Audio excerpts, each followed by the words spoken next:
त्रिवेदी जी आपको संबोधित करेंगे। मेरा विनम्र निवेदन है आदरणीय सुधांशु जी से आपको संबोधित करें। मित्रों, अपनी चिर परिचित शैली के अनुरूप या यूं कहूं चिर कुत्सित शैली के अनुरूप कांग्रेस पार्टी को अक्सर दिखाई देना बंद हो जाता है। हाल ही में ऑपरेशन सिंदूर में सैटेलाइट फिल्मों के द्वारा दिखाए जाने के बाद भी उन्हें पाकिस्तान के एयर बेसेस की तबाही नजर नहीं आई। इससे पूर्व भी अनेक मौकों के ऊपर उनको बहुत कुछ नजर नहीं आया। जब सीए आया था तो उनको उसमें सीए के नोटिफिकेशन में प्रोसिक्यूशन शब्द नजर नहीं आया।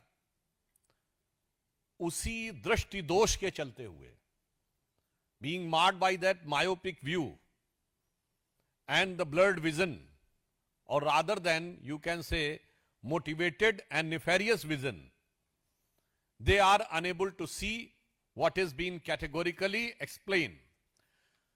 प्रधानमंत्री श्री नरेंद्र मोदी जी के नेतृत्व में कैबिनेट ने भारत की जनगणना कराने का निर्णय लिया और इसके बाद जो भी प्रेस रिलीज जारी हुई उसमें स्पष्ट रूप से कहा गया कि जनगणना के साथ सामाजिक आर्थिक मूल्यांकन और जातियों की जनगणना भी स्वतंत्र भारत के इतिहास में पहली बार होगी। जिस संबंध में पहली प्रेस रिलीज 30 अप्रैल को हुई, दूसरी 4 जून को और 15 जून को, जिसमें स्पष्ट रूप से यह कहा गया, और जो कहा गया उससे ज्यादा इंपॉर्टेंट होता है जो किया गया हो। बिहार में 2022 में हमारी ही गठबंधन सरकार ने जातिगत सर्वेक्षण करने का निर्णय लिया था, परंतु वो पार्टी जिसने स्वतंत्र भारत में जातिगत गणना रुकाने का निर्णय लिया था, 1951 में किसने रोका था? जिसने पिछड़ों के हक को मारने के लिए काका कालेलकर कमेटी की रिपोर्ट नहीं जारी होने दी, मंडल की रिपोर्ट नहीं जारी होने दी, वो अचानक आज आकर जो कहने का प्रयास करते हैं और जो लिखा हुआ भी है उसको नहीं पढ़ पाते हैं। मुझे लगता है इसके द्वारा उनकी राजनीति का तत्व सामने आ जाता है। अब मैं बताना चाहता हूं, प्रधानमंत्री मोदी जी के नेतृत्व में भारतीय जनता पार्टी और एनडीए की सरकार का विचार क्या है। हम कहते हैं सबका विश्वास, सबका प्रयास। अब इसीलिए हमारी सरकार जिस विषय को लेकर सामाजिक सांस्कृतिक सर्वेक्षण, सामाजिक और आर्थिक सर्वेक्षण और जातिगत जनगणना कराना चाह रही है, उसके पीछे हमारा उद्देश्य है सभी जातियों की पहचान, सभी जातियों को सम्मान और सबसे पिछले छोर पर खड़ी हुई जातियों का उत्थान। मगर जो इंडिया गठबंधन और कांग्रेस की सोच क्या है? केवल अपने अपने परिवार का उत्थान और उसके लिए जातियों में घमासान। हमारी सोच और उनकी सोच में एक मूलभूत अंतर है। हम सभी जातियों की पहचान, उनका सम्मान और उनके उत्थान के लिए समर्पित हैं। ये अपने परिवार को सारा मिष्ठान, उसके लिए सब वर्गों में हो जाए घमासान, ये उससे ज्यादा प्रेरित है। ऑन द टेक्निकल एस्पेक्ट मैं कहना चाहूंगा, इतने लंबे समय तक सरकार में रहने के बाद कम से कम कांग्रेस पार्टी को टेक्निकल इश्यूज समझने चाहिए। जातिगत जनगणना का नोटिफिकेशन केंद्र के द्वारा होता है। राज्य जातिगत जनगणना कर ही नहीं सकते तो किस राज्य के नोटिफिकेशन को दिखा रहे हो? वो केवल सर्वे कर सकते हैं। सर्वे को नोटिफाई करने का प्रोसीजर अलग है, उसका स्टैच्यूटरी प्रोसीजर नहीं है, गवर्नमेंट ऑर्डर है। जातिगत जनगणना केंद्र के द्वारा की जाती है, उसका स्टैच्यूटरी प्रोसीजर है, followed by the government order है। और वैसे देखिए, ये स्वयं जिस तेलंगाना राज्य का उदाहरण दे रहे हैं, पहली बात तो वहां सर्वेक्षण हो रहा है, सेंसस नहीं, स्पष्ट समझना चाहिए। गणना नहीं हो रही है, सर्वे हो रहा है। दूसरा, जिस राज्य का उदाहरण दे रहे हैं वहां के मुख्यमंत्री तो अभी बोल रहे हैं, उनका आज ही का बयान आया है कि पैसे की कमी हो गई है, कल्याणकारी योजनाओं में देने के लिए पैसा नहीं, और ये पहली बार नहीं हुआ है।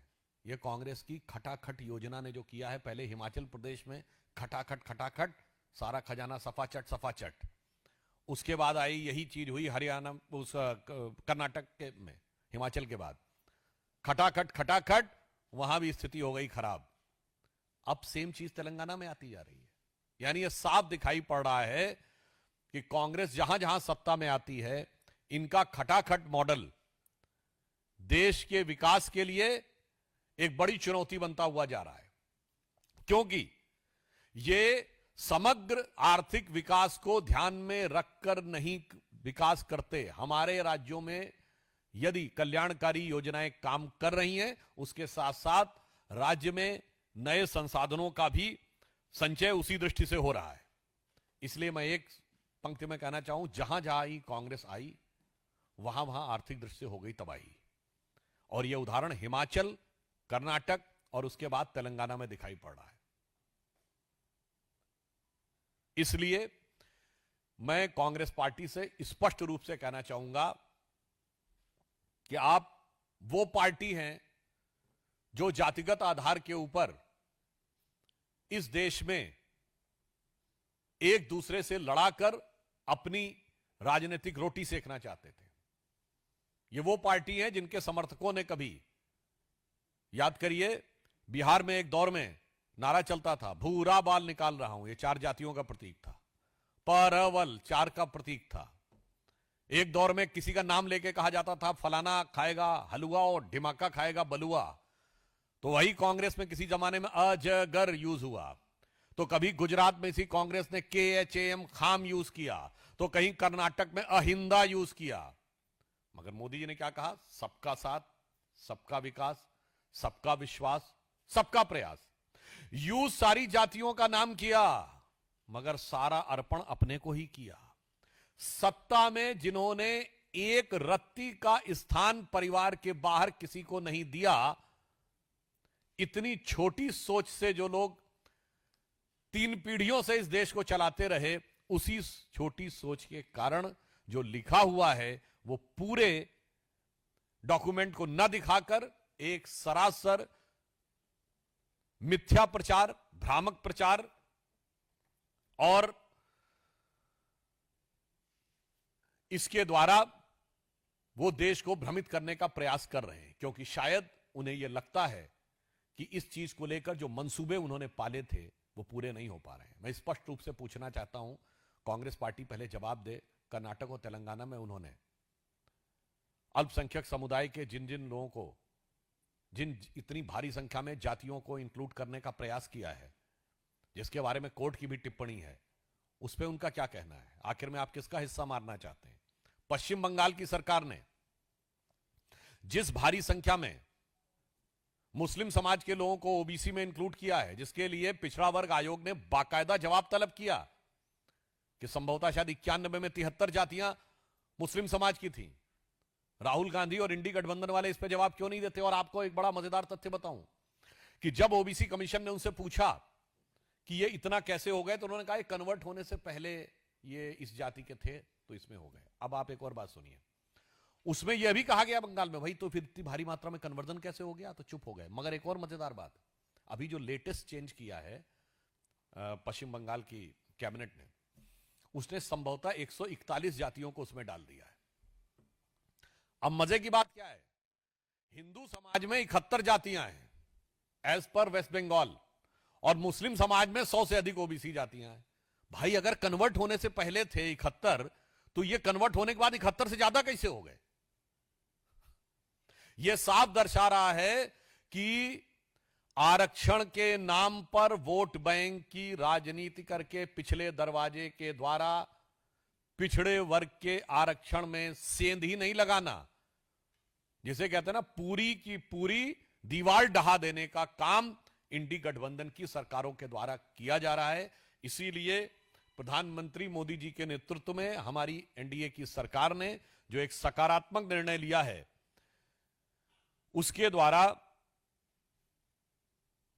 उसके द्वारा होने वाले इस सकारात्मक पक्ष को वो स्वीकार करने को तैयार नहीं रह रहे हैं।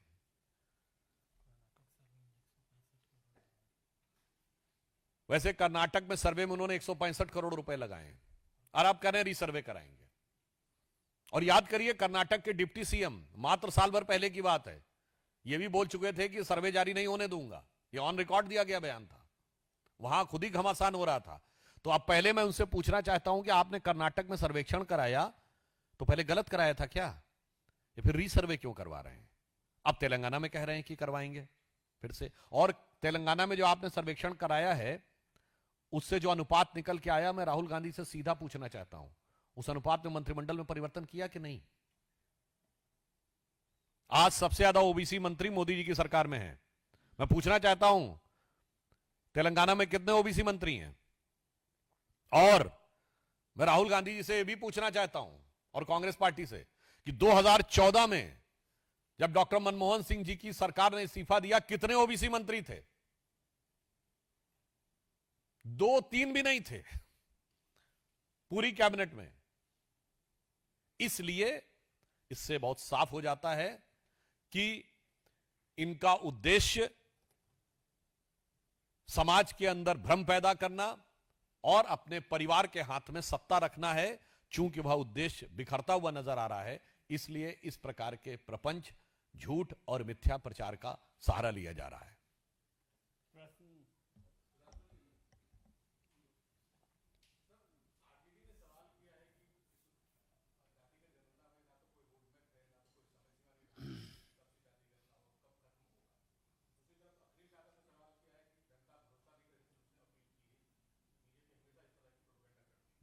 देखिए, जहां तक तिथि की बात है, स्पष्ट रूप से सरकार के द्वारा किया गया कि पहला चरण अक्टूबर 26 से होगा, दूसरा वाला चरण मार्च 27 से होगा, क्योंकि जिन राज्यों में बर्फ गिर जाती है दिसंबर के आसपास सर्दी ज्यादा पड़ती, वहां पे नहीं होगा। और जहां तक श्री लालू प्रसाद यादव जी और अखिलेश यादव जी की बात है, मैं उनसे पूछना चाहता हूं, आपने अपनी पार्टी में बाकी गणना छोड़ी, अपनी जाति की गणना बताइए।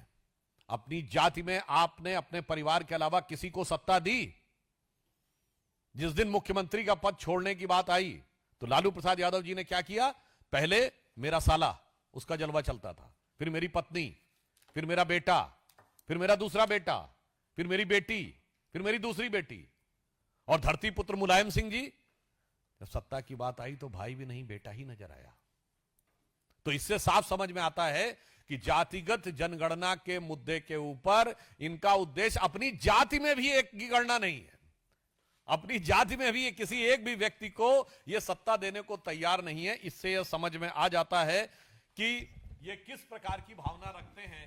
और लालू प्रसाद यादव जी का तो सबसे दुर्दांत और दुर्भाग्यपूर्ण और भर्त्सना योग्य जो चित्र आया है, उस पर सफाई देनी चाहिए कि बाबा साहब अंबेडकर की फोटो पैरों के आगे रखे हुए ये वही पार्टी है, ये कोई तो संयोग मत मानिएगा, जिसने बिहार में लंबे समय तक ग्राम पंचायत और परिषद में दलितों को आरक्षण नहीं दिया था, जिसके दौरे हुकूमत में दलितों की सबसे ज्यादा हत्याएं होती थी। ये समाजवादी पार्टी वही पार्टी है जिसके दौरे हुकूमत में दलितों का रिजर्वेशन इन प्रमोशन बैकडेट से खत्म किया गया था, यानी जो लोग प्रमोट हो गए थे उन्हें रिवर्ट कर दिया गया था।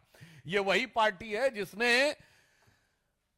उत्तर प्रदेश की पहली दलित मुख्यमंत्री मायावती जी को जान से मारने की कोशिश की थी और उनके विधायकों को, अनुसूचित जाति के विधायकों को जातिवाचक शब्दों के साथ अपमानित करके पकड़ कर अपहरण किया था। यह स्टेट गेस्ट हाउस कांड 1995 में बहुजन समाज पार्टी के नेताओं के द्वारा कोर्ट में दिया गया लिखित बयान है।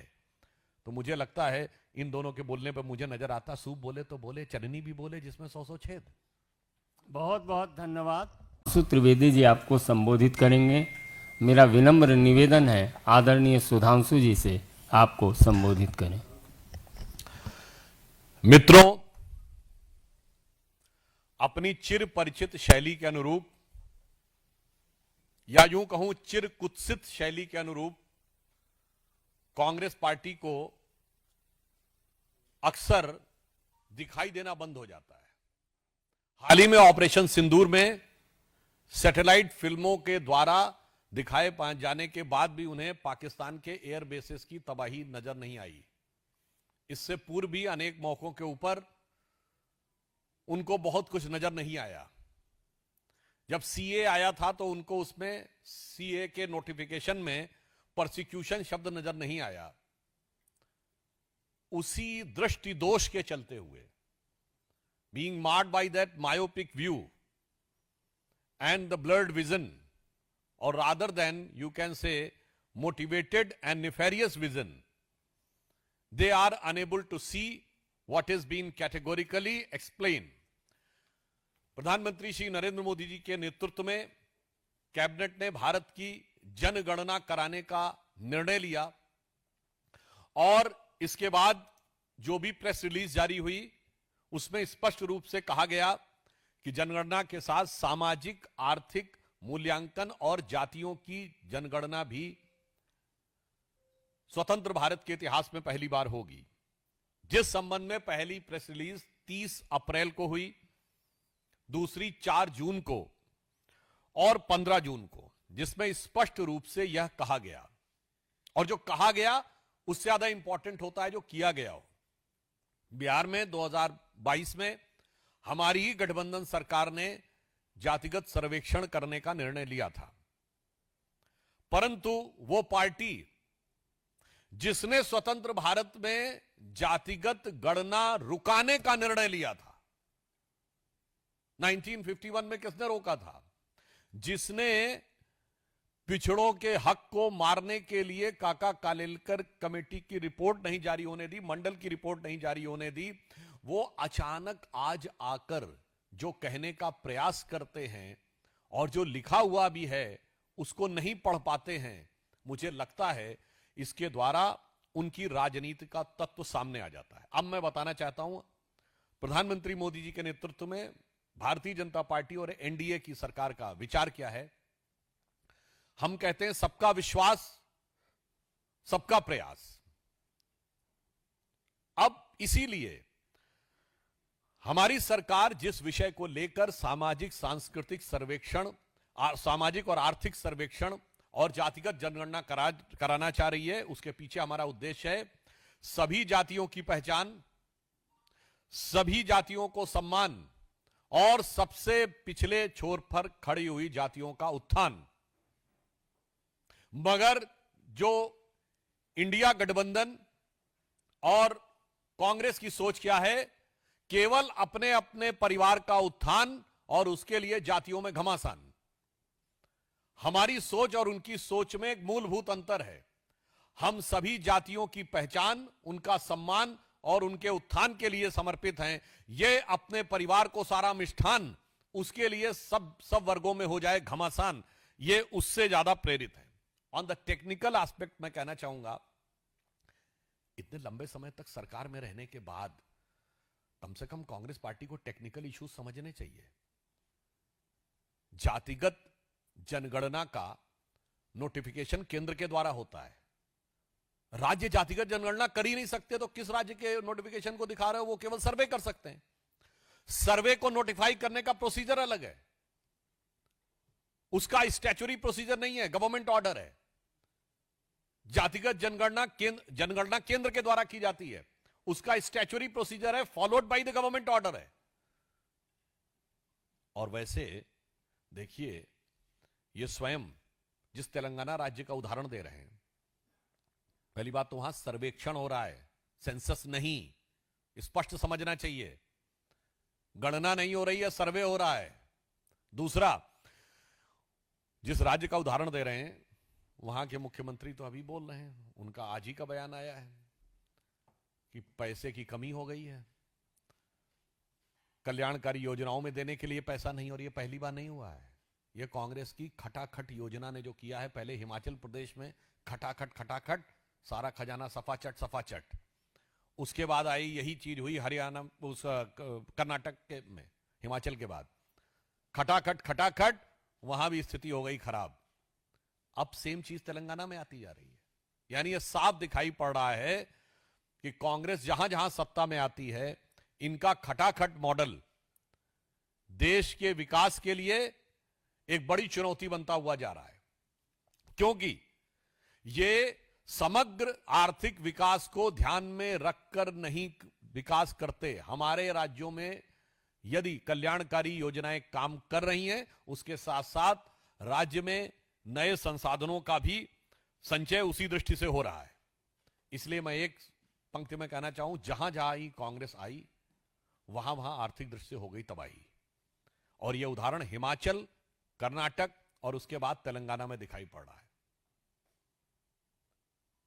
इसलिए मैं कांग्रेस पार्टी से स्पष्ट रूप से कहना चाहूंगा कि आप वो पार्टी हैं जो जातिगत आधार के ऊपर इस देश में एक दूसरे से लड़ाकर अपनी राजनीतिक रोटी सेकना चाहते थे।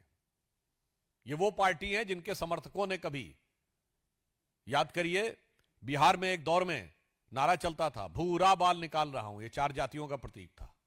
परवल 4 का प्रतीक था। एक दौर में किसी का नाम लेके कहा जाता था, फलाना खाएगा हलवा और ढिमाका खाएगा बलुआ। तो वही कांग्रेस में किसी जमाने में अजगर यूज हुआ। तो कभी गुजरात में इसी कांग्रेस ने KHAM खाम यूज किया, तो कहीं कर्नाटक में अहिंदा यूज किया। मगर मोदी जी ने क्या कहा? सबका साथ, सबका विकास, सबका विश्वास, सबका प्रयास। यूज सारी जातियों का नाम किया, मगर सारा अर्पण अपने को ही किया।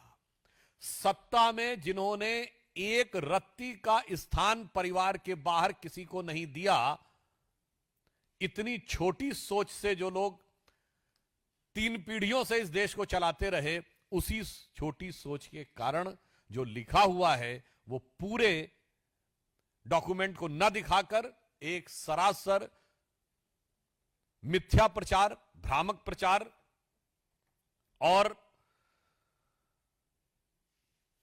इसके द्वारा वो देश को भ्रमित करने का प्रयास कर रहे हैं। क्योंकि शायद उन्हें यह लगता है कि इस चीज को लेकर जो मंसूबे उन्होंने पाले थे वो पूरे नहीं हो पा रहे हैं। मैं स्पष्ट रूप से पूछना चाहता हूं, कांग्रेस पार्टी पहले जवाब दे। कर्नाटक और तेलंगाना में उन्होंने अल्पसंख्यक समुदाय के जिन जिन लोगों को, जिन इतनी भारी संख्या में जातियों को इंक्लूड करने का प्रयास किया है, जिसके बारे में कोर्ट की भी टिप्पणी है, उस पर उनका क्या कहना है? आखिर में आप किसका हिस्सा मारना चाहते हैं? पश्चिम बंगाल की सरकार ने जिस भारी संख्या में मुस्लिम समाज के लोगों को ओबीसी में इंक्लूड किया है, जिसके लिए पिछड़ा वर्ग आयोग ने बाकायदा जवाब तलब किया कि संभवतः शायद 91 में 73 जातियां मुस्लिम समाज की थी। राहुल गांधी और इंडी गठबंधन वाले इस पे जवाब क्यों नहीं देते? और आपको एक बड़ा मजेदार तथ्य बताऊं कि जब ओबीसी कमीशन ने उनसे पूछा कि ये इतना कैसे हो गए, तो उन्होंने कहा कन्वर्ट होने से पहले ये इस जाति के थे तो इसमें हो गए। अब आप एक और बात सुनिए, उसमें यह भी कहा गया बंगाल में, भाई तो फिर इतनी भारी मात्रा में कन्वर्जन कैसे हो गया? तो चुप हो गए। मगर एक और मजेदार बात, अभी जो लेटेस्ट चेंज किया है पश्चिम बंगाल की कैबिनेट ने, उसने संभवतः 141 जातियों को उसमें डाल दिया है। अब मजे की बात क्या है, हिंदू समाज में 71 जातियां हैं एज पर वेस्ट बंगाल, और मुस्लिम समाज में 100 से अधिक ओबीसी जातियां हैं। भाई अगर कन्वर्ट होने से पहले थे 71, तो ये कन्वर्ट होने के बाद 71 से ज्यादा कैसे हो गए?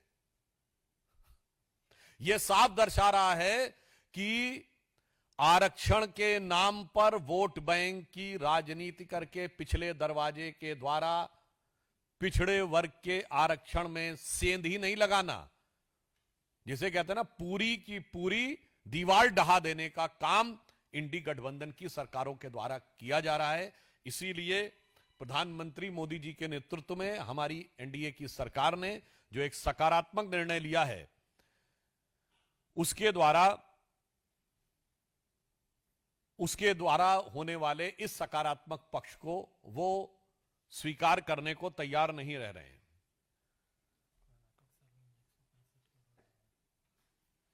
वैसे कर्नाटक में सर्वे में उन्होंने 165 करोड़ रुपए लगाए हैं और आप कह रहे हैं रीसर्वे कराएंगे। और याद करिए, कर्नाटक के डिप्टी सीएम मात्र साल भर पहले की बात है, ये भी बोल चुके थे कि सर्वे जारी नहीं होने दूंगा। ये ऑन रिकॉर्ड दिया गया बयान था, वहां खुद ही घमासान हो रहा था। तो अब पहले मैं उनसे पूछना चाहता हूं कि आपने कर्नाटक में सर्वेक्षण कराया तो पहले गलत कराया था क्या, या फिर रीसर्वे क्यों करवा रहे हैं? अब तेलंगाना में कह रहे हैं कि करवाएंगे फिर से। और तेलंगाना में जो आपने सर्वेक्षण कराया है उससे जो अनुपात निकल के आया, मैं राहुल गांधी से सीधा पूछना चाहता हूं, उस अनुपात में मंत्रिमंडल में परिवर्तन किया कि नहीं? आज सबसे ज्यादा ओबीसी मंत्री मोदी जी की सरकार में है। मैं पूछना चाहता हूं तेलंगाना में कितने ओबीसी मंत्री हैं? और मैं राहुल गांधी जी से यह भी पूछना चाहता हूं और कांग्रेस पार्टी से कि 2014 में जब डॉक्टर मनमोहन सिंह जी की सरकार ने इस्तीफा दिया, कितने ओबीसी मंत्री थे? 2-3 भी नहीं थे पूरी कैबिनेट में।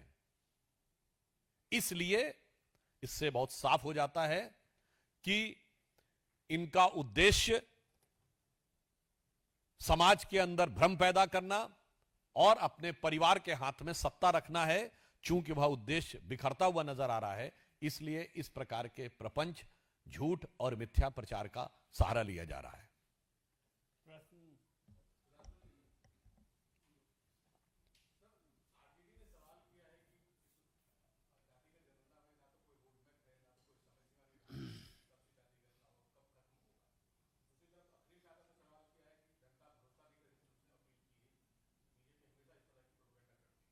देखिए, जहां तक तिथि की बात है, स्पष्ट रूप से सरकार के द्वारा किया गया कि पहला चरण अक्टूबर 26 से होगा, दूसरा वाला चरण मार्च 27 से होगा, क्योंकि जिन राज्यों में बर्फ गिर जाती है दिसंबर के आसपास सर्दी ज्यादा पड़ती, वहां पे नहीं होगा। और जहां तक श्री लालू प्रसाद यादव जी और अखिलेश यादव जी की बात है, मैं उनसे पूछना चाहता हूं, आपने अपनी पार्टी में बाकी गणना छोड़ी, अपनी जाति की गणना बताइए।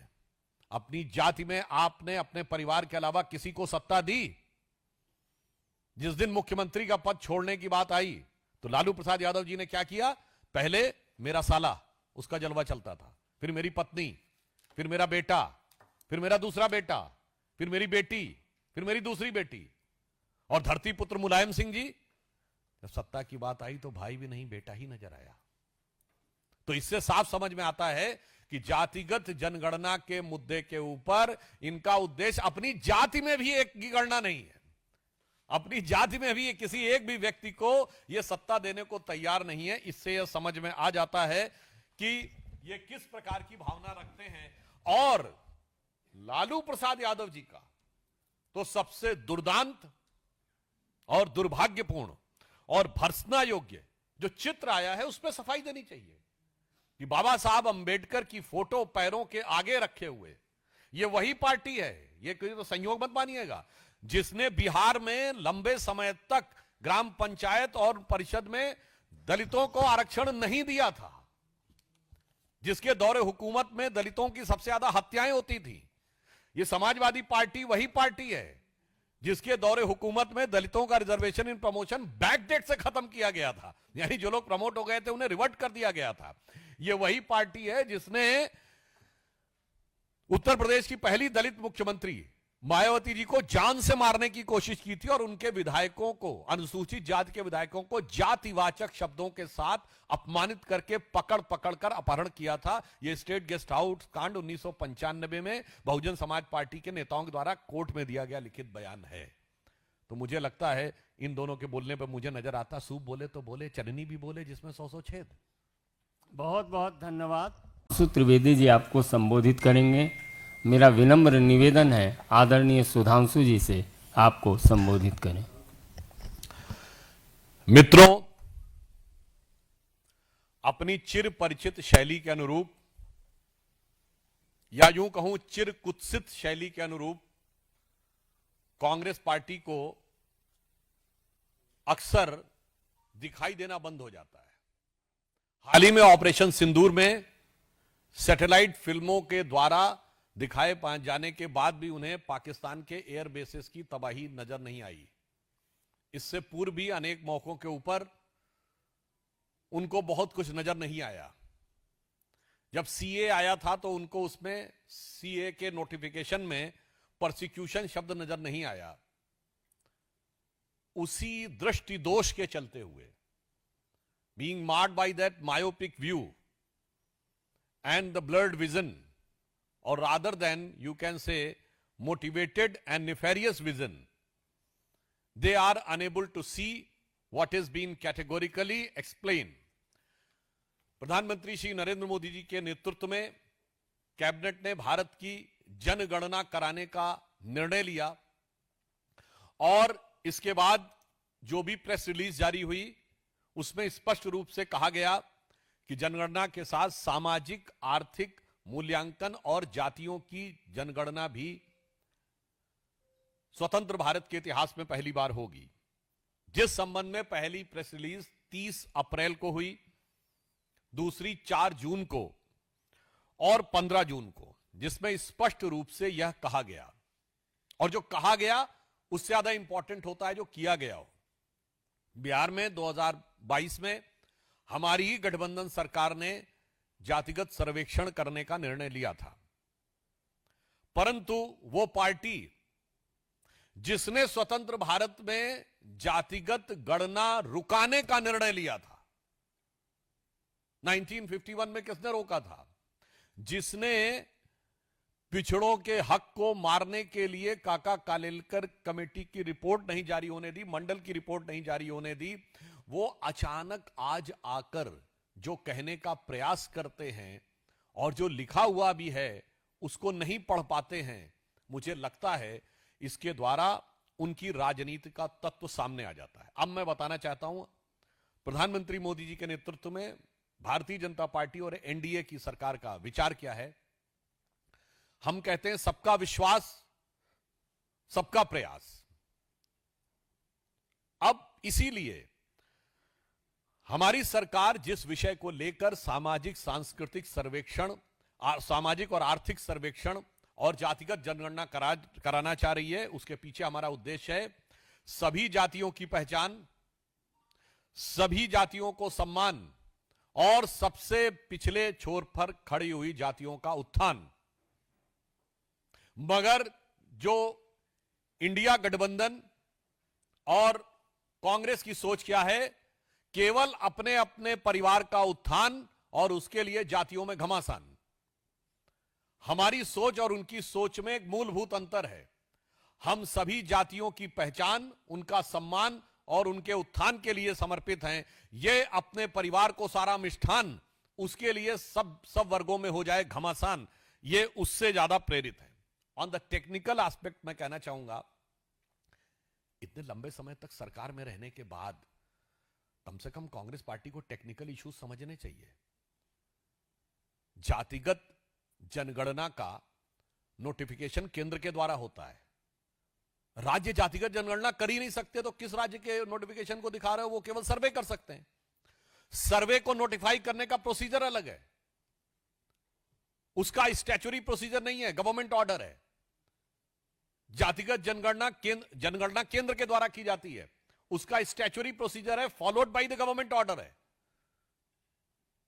और वैसे देखिए, ये स्वयं जिस तेलंगाना राज्य का उदाहरण दे रहे हैं, पहली बात तो वहां सर्वेक्षण हो रहा है, सेंसस नहीं, स्पष्ट समझना चाहिए। गणना नहीं हो रही है, सर्वे हो रहा है। दूसरा, जिस राज्य का उदाहरण दे रहे हैं वहां के मुख्यमंत्री तो अभी बोल रहे हैं, उनका आज ही का बयान आया है कि पैसे की कमी हो गई है, कल्याणकारी योजनाओं में देने के लिए पैसा नहीं। और ये पहली बार नहीं हुआ है, ये कांग्रेस की खटाखट योजना ने जो किया है। पहले हिमाचल प्रदेश में खटाखट सारा खजाना सफाचट, उसके बाद आई यही चीज हुई हरियाणा, उस कर्नाटक के में, हिमाचल के बाद खटाखट वहां भी स्थिति हो गई खराब। अब सेम चीज तेलंगाना में आती जा रही है। यानी यह साफ दिखाई पड़ रहा है कि कांग्रेस जहां जहां सत्ता में आती है, इनका खटाखट मॉडल देश के विकास के लिए एक बड़ी चुनौती बनता हुआ जा रहा है, क्योंकि ये समग्र आर्थिक विकास को ध्यान में रखकर नहीं विकास करते। हमारे राज्यों में यदि कल्याणकारी योजनाएं काम कर रही हैं, उसके साथ साथ राज्य में नए संसाधनों का भी संचय उसी दृष्टि से हो रहा है। इसलिए मैं एक पंक्ति में कहना चाहूं, जहां जहां ही कांग्रेस आई वहां वहां आर्थिक दृष्टि से हो गई तबाही। और यह उदाहरण हिमाचल, कर्नाटक और उसके बाद तेलंगाना में दिखाई पड़ रहा है। इसलिए मैं कांग्रेस पार्टी से स्पष्ट रूप से कहना चाहूंगा कि आप वो पार्टी हैं जो जातिगत आधार के ऊपर इस देश में एक दूसरे से लड़ाकर अपनी राजनीतिक रोटी सेकना चाहते थे। ये वो पार्टी है जिनके समर्थकों ने कभी, याद करिए, बिहार में एक दौर में नारा चलता था, भूरा बाल निकाल रहा हूं, ये 4 जातियों का प्रतीक था। परवल 4 का प्रतीक था। एक दौर में किसी का नाम लेके कहा जाता था, फलाना खाएगा हलवा और ढिमाका खाएगा बलुआ। तो वही कांग्रेस में किसी जमाने में अजगर यूज हुआ, तो कभी गुजरात में इसी कांग्रेस ने KHAM खाम यूज किया, तो कहीं कर्नाटक में अहिंदा यूज किया। मगर मोदी जी ने क्या कहा? सबका साथ, सबका विकास, सबका विश्वास, सबका प्रयास। यूज सारी जातियों का नाम किया, मगर सारा अर्पण अपने को ही किया। सत्ता में जिन्होंने एक रत्ती का स्थान परिवार के बाहर किसी को नहीं दिया, इतनी छोटी सोच से जो लोग 3 पीढ़ियों से इस देश को चलाते रहे, उसी छोटी सोच के कारण जो लिखा हुआ है वो पूरे डॉक्यूमेंट को न दिखाकर एक सरासर मिथ्या प्रचार, भ्रामक प्रचार और इसके द्वारा वो देश को भ्रमित करने का प्रयास कर रहे हैं, क्योंकि शायद उन्हें यह लगता है कि इस चीज को लेकर जो मंसूबे उन्होंने पाले थे वो पूरे नहीं हो पा रहे हैं। मैं स्पष्ट रूप से पूछना चाहता हूं, कांग्रेस पार्टी पहले जवाब दे। कर्नाटक और तेलंगाना में उन्होंने अल्पसंख्यक समुदाय के जिन जिन लोगों को, जिन इतनी भारी संख्या में जातियों को इंक्लूड करने का प्रयास किया है, जिसके बारे में कोर्ट की भी टिप्पणी है, उस पर उनका क्या कहना है? आखिर में आप किसका हिस्सा मारना चाहते हैं? पश्चिम बंगाल की सरकार ने जिस भारी संख्या में मुस्लिम समाज के लोगों को ओबीसी में इंक्लूड किया है, जिसके लिए पिछड़ा वर्ग आयोग ने बाकायदा जवाब तलब किया कि संभवतः शायद 91 में 73 जातियां मुस्लिम समाज की थी।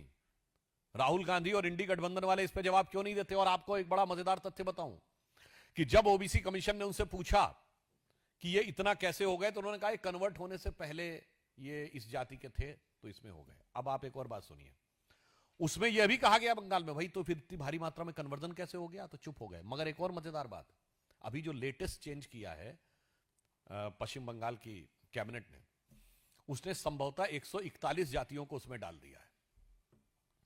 अब मजे की बात क्या है, हिंदू समाज में 71 जातियां हैं एज पर वेस्ट बंगाल, और मुस्लिम समाज में 100 से अधिक ओबीसी जातियां हैं। भाई अगर कन्वर्ट होने से पहले थे 71, तो ये कन्वर्ट होने के बाद 71 से ज्यादा कैसे हो गए?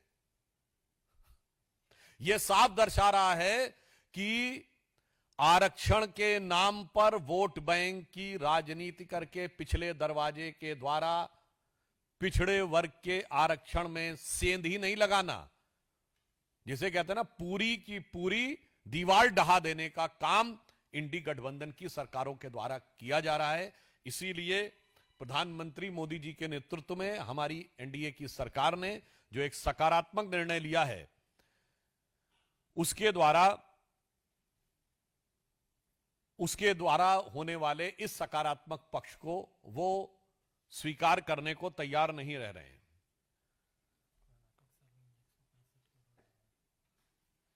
वैसे कर्नाटक में सर्वे में उन्होंने 165 करोड़ रुपए लगाए हैं और आप कह रहे हैं रीसर्वे कराएंगे। और याद करिए, कर्नाटक के डिप्टी सीएम मात्र साल भर पहले की बात है, यह भी बोल चुके थे कि सर्वे जारी नहीं होने दूंगा। यह ऑन रिकॉर्ड दिया गया बयान था, वहां खुद ही घमासान हो रहा था। तो अब पहले मैं उनसे पूछना चाहता हूं कि आपने कर्नाटक में सर्वेक्षण कराया तो पहले गलत कराया था क्या, या फिर रीसर्वे क्यों करवा रहे हैं? अब तेलंगाना में कह रहे हैं कि करवाएंगे फिर से। और तेलंगाना में जो आपने सर्वेक्षण कराया है उससे जो अनुपात निकल के आया, मैं राहुल गांधी से सीधा पूछना चाहता हूं, उस अनुपात में मंत्रिमंडल में परिवर्तन किया कि नहीं? आज सबसे ज्यादा ओबीसी मंत्री मोदी जी की सरकार में है। मैं पूछना चाहता हूं तेलंगाना में कितने ओबीसी मंत्री हैं? और मैं राहुल गांधी जी से यह भी पूछना चाहता हूं और कांग्रेस पार्टी से कि 2014 में जब डॉक्टर मनमोहन सिंह जी की सरकार ने इस्तीफा दिया, कितने ओबीसी मंत्री थे? 2-3 भी नहीं थे पूरी कैबिनेट में। इसलिए इससे बहुत साफ हो जाता है कि इनका उद्देश्य समाज के अंदर भ्रम पैदा करना और अपने परिवार के हाथ में सत्ता रखना है। चूंकि वह उद्देश्य बिखरता हुआ नजर आ रहा है, इसलिए इस प्रकार के प्रपंच, झूठ और मिथ्या प्रचार का सहारा लिया जा रहा है।